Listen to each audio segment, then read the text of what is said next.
I'm back. Okay, so I'm excited. Finally, let's get back to these videos. Love and Hip Hop. New York, have not done a Love and Hip Hop video in forever, but New York really doesn't too much disappoint me. So, I'm going to get started. Season 8, Episode 2, Rub the Wrong Way. Okay, so of course that title has a lot to do with Yandy, Harris, Smith, whatever her name is now, which her storyline is fake, but I'll get to that momentarily. Anywho, I don't really know how it started, but the first thing I remember is Papoose. Now, we've spent a lot of time focusing on, like, Remy Ma, like, she's the coldest female rapper, this, and that, like, focused on, like, Mariahlynn, Cardi B, Bianca, like, all these other people, and, like, you tell me Papoose been here the whole time and like he can really kill it and like we don't talk about him?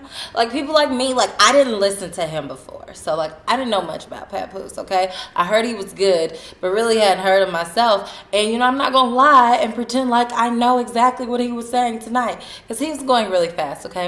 I'm gonna have to slow it down and listen to it about 10 more times. But anywho, I mean, what I heard, like, it sounded good, and he had somebody with him, like Jaquace, with this dude that happens to be the same friend of Bianca and the blue and black haired girl.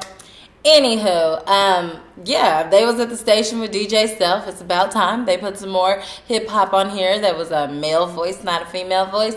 And I mean, sounded good to me. So that's how we get it started off. He's getting back into his music. Okay, not too much more about him. I'm going to go through this episode person by person because I don't remember the order it went in.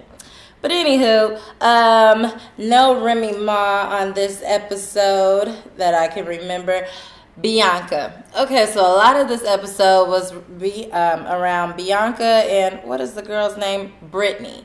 Okay, so apparently they used to be friends like a long time ago.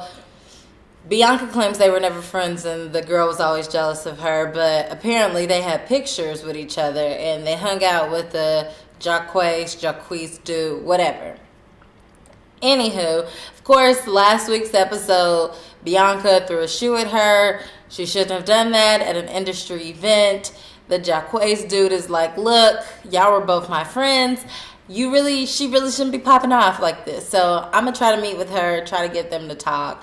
Bianca is like, it's not going down, okay? Like, I threw a shoe at her, okay? Anybody you throw a shoe at is not going to want to talk to you. So, and of course, this Brittany girl, like, I don't know. Apparently, she used to work with Webstar after Bianca worked with Webstar. And Webstar told her she was going to be bigger and better. But, I mean, we haven't heard anything from Bianca, and we haven't heard of Brittany at all. So, I guess he lied. Okay, anywho, so they have their whole little thing. I hope they don't argue the whole season because that storyline is going to get old. This is why my review is just flying by. Okay, so moving on, we have Mariahlynn. Okay. So y'all know, whenever Mariahlynn comes on camera, at least my first time talking about her in the review, I gotta say, once upon a time, not long ago, and I'm in it, I won't take it back, because yeah. Okay, so, little Mariahlynn has some new songs coming out, but before the new songs, she got a new man that she wanted to show on camera. So this dude gets on camera, I forget what his name is, but he's a little light-skinned thing, and he's just like, I guess he is like in the industry trying to be up and coming. I personally don't think he likes her. Like, I can look at him and tell like he doesn't like her. He's clearly just using her to be on Love and Hip Hop. That's just my opinion. I could be wrong, but she is like conveniently like in a swimming pool waiting for him. Or it's it's a swimming pool. He comes in, they're talking, she's all kissing all over him, putting her legs around him. Everybody's just oddly standing around like ain't nothing happening. Like, I know that like Love and Hip Hop is like, these scenes are set up, okay? They're like fake, like these people are extras, but you can at least act like it's real, okay? Okay, so that was really weird to watch, but whatever the case, her boyfriend, he's like a little jealous. What's his name? James R. He's jealous of DJ Self because DJ Self be buying Mariahlynn stuff. Like, he's her manager. Like, she got to look like something. Like, maybe that's his way of paying her. I don't know. But he was like, I don't like this whole winning team. I'm not down with it. You know, that's not cool, whatever. I can't take him seriously, just like I don't take DJ Self seriously. But that's another story. Anywho, so whatever, he wants to have words with Self. So Self later on the episode has this like new like single release party for Mariahlynn. She goes up on stage and it's like, I want to thank everybody for being here, my new single, and da da da. Then they turn the song on and she's like up there like mouthing the words and everybody's just staring at her. I'm like, so, like, is she performing or is she not performing? Because, like, this is weird. But before it even gets to that part, her little boyfriend comes up on stage and is like, yeah, I want to thank everybody for coming out here, you know, to celebrate my baby. And she been working hard. And then, you know, Self cuts off the microphone. And I'm like, y'all, like, be a little bit more realistic. Like, this dude is really not a good actor. But whatever the case, he was feeling some type of way. Gets off stage, talks to Self in his own private time, and was like, I just feel like you want her. I don't like you buying her stuff. I got this. You ain't done nothing for her. What have you produced for her? And he was like, you're at her, like, single release party. And he was like, yeah, but I think I can do better than you. And I'm like, this dude, he just wants, like, a storyline, like, some time to shine. Like, he's just going to start saying stuff that don't even make sense. But whatever. So then Mariahlynn comes over there like, oh no, you giving my manager a problem? Like, you shouldn't be doing that. Like, don't nobody run my career but me. You don't tell me what to do with my career. Then her little skinny mermaid looking self gets up on the table. And y'all, I say skinny because like Mariahlynn, like she just be thinking she be popping. But like she just, I don't know. Like, I mean, I'm sure she's a sweet girl, but she just like, she don't be wearing the right clothes for her body, and so like the outfit didn't do anything for her. But I could tell she was going for the mermaid look. Whatever the case, she gets up on top of the table like a 12-year-old throwing a tantrum and was like, nobody runs me but me. You don't come in here disrespecting my manager. And he's like, oh, so you gonna do me like that? Like, you gonna like protect your manager over your man? And I'm like, you know, what dollars are you giving her? Like, that's why she's protecting him over you. But I digress. He gets upset and he walks away. As expected. Fakest scene ever. They gotta do better at this. Okay, anywho. Felicia Pearson, a.k.a. Snoop. She wasn't on this week's episode, although I like her. She was on last week, so hopefully we'll see her next week. Juju. So, Juju, I still don't fully understand her purpose on this show. But I know she is Yandy's friend. Yandy was having some type of like outdoor event, party, something. And Juju was there. Who else was there? Oh, Miss Judy. So earlier in the episode, Miss Judy is on the phone with Mendices, and we're listening to their conversation. Of course, he's like calling her from jail, and she's like, yeah, I didn't like the way that Yandy was like rubbing all on this dude, like not even mentioning that like it was a photo shoot. And like, y'all, I just personally think not Yandy, Mendices' baby's mothers have both said like, this is fake. Like Yandy storylines, and Mendices is a part of it, and his mama is a part of it. And they come up and make up storylines, and last season it was meant to make his baby's mothers look crazy.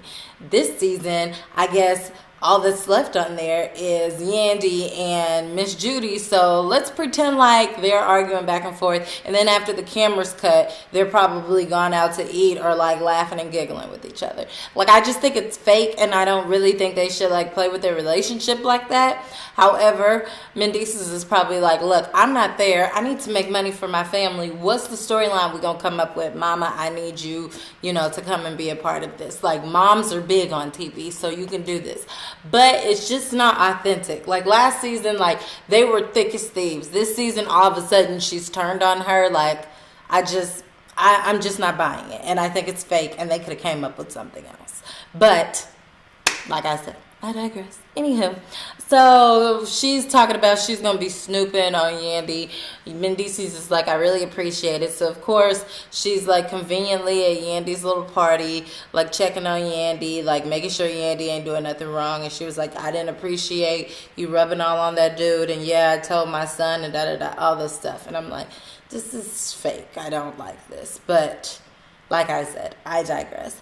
Anywho, moving on from them, because that wasn't important. Anais. I believe that's how you say her name. So this is the new cast member where like her husband looks like he's about a good 60 years old, and she looks like she's about like maybe like somewhere between like 25 and 30, maybe early 30s. I don't know. It depends on her makeup and her hair sometimes. But whatever the case, she's all over the place. And this week her like ancient husband wasn't on there, but she was on there, and she like has this thing with what's his name? Creep Squad dude. Why Rich and Navarro, I believe his name is. Navarro is supposed to be her manager. She's doing a photo shoot, like showing off all of her assets and all that. Rich comes in and he's like, you know, I got diabetes, so I'm taking life seriously. And yeah, like, I'm not making fun of his diabetes at all, but like I felt like when he inserted that in there, that was unnecessary, because you told us last week that you had diabetes, and like we get it, like you take a lot of medicine, like now you really want to live life and do your music business. So like every time you come on screen, you shouldn't be like, you know, hey, this is my sickness. Like I just feel like you're kind of, let me let it go, okay? Okay, anyways, so he comes on screen and he's like, you know, she's looking real good, da da da da. I do know from the previews him and Anais will have a thing going on, so I'm just waiting for that to unwind. But anywho, he's like, okay, catch you later, whatever. So Navarro's girlfriend, or I don't know if it's his wife or his girlfriend, but whatever, she's a business partner in their company, management company.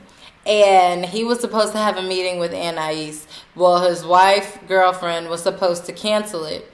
She didn't cancel it because she wanted to meet with Anais because she has a problem with her, because she doesn't like the way that she flirts with Navarro all the time, especially in front of her, so she has no idea what she does behind her back. With that being said, she also... she's not her favorite person to begin with, because she sends like naked pictures apparently to Navarro's phone, and I'm like, why are y'all even talking like it's cool? Like, why is she still an artist? Like that's like a duh, like you gotta go. But anyways, so she meets with her. Y'all, they argued for so long back and forth, and it was getting nowhere that like I legit started falling asleep on that part.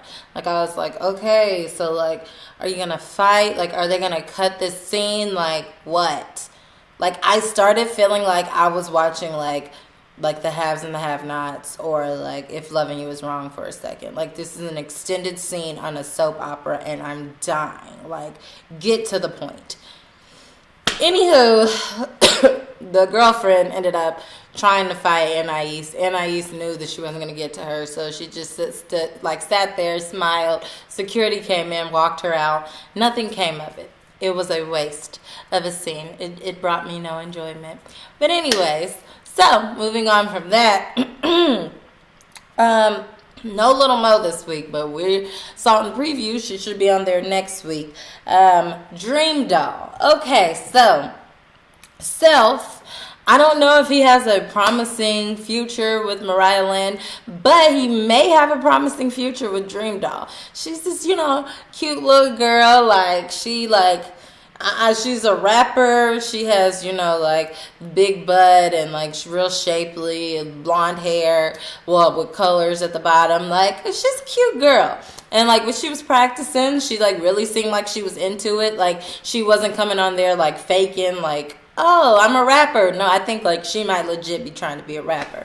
So Self is like, look, I need to like take this to the next level. This girl's a hard worker. I could make some money off of this one. So he brings in Safaree. We all love Safaree, okay? Safaree is like TV magic. He is hilarious on screen naturally. So Safaree comes on. Of course, he's looking at the girl like, Now, this is supposed to be business, strictly business. But Safaree is like, look, this is an opportunity because I just came back to New York.